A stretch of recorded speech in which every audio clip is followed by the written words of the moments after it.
Analyst dives into what makes Deion Sanders' recruiting job different from other coaches. Colorado Buffaloes head coach Deion Sanders doesn't travel to try to convince recruits to join. Instead, he utilized a unique method to do so. Wave's Bomani Jones explained the phenomenon on Wednesday. Why Deion Sanders doesn't have to travel to recruit. Colorado Buffaloes head coach Deion Sanders applies the motto "I ain't hard to find." Coach Prime, as he's otherwise known, is the most noticeable coach in college football, and he uses that to his advantage when it comes to recruiting. USA Today's Shahan Jayarajah reported in February that Coach Prime hasn't visited a high school or home in back-to-back recruiting cycles. He did all his recruiting from Boulder, even though Colorado provides an annual $200,000 budget for travel.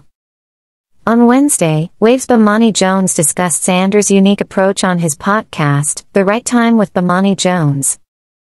Deion has figured out how to be a college coach who doesn't actually have to recruit, Jones said. He's like, yeah, I'm too old to be showing up at somebody's high school.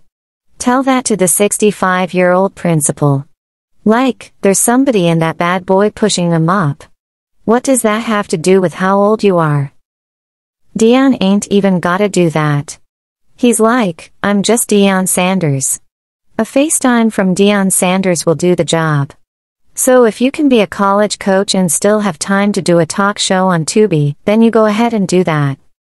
Sanders explained his confounding method in January, saying, all the kids that I'm recruiting, as a matter of fact, they're in the portal. They're grown men with kids. They don't need me to come around their crib and try to convince them to come play for me, nah. USA Today also examined Coach Prime's recruiting practices prior to last season, a campaign in which his Buffaloes went 9-4 and reached the Alamo Bowl. Perhaps Sanders' biggest recruiting addition, two-way star Travis Hunter, earned the Heisman Trophy. Hunter was taken No. 2 overall by the Jacksonville Jaguars in last weekend's 2025 NFL Draft. Straying from this traditional approach can become a focus point for critics if the team's fortunes turn for the worse, Brent Schrodenbauer wrote last year. In the case of Chip Kelly at UCLA, his record there, 35-34, and perceived dislike of recruiting led to grumbling among the fan base before he left to take an assistant coach's job at Ohio State.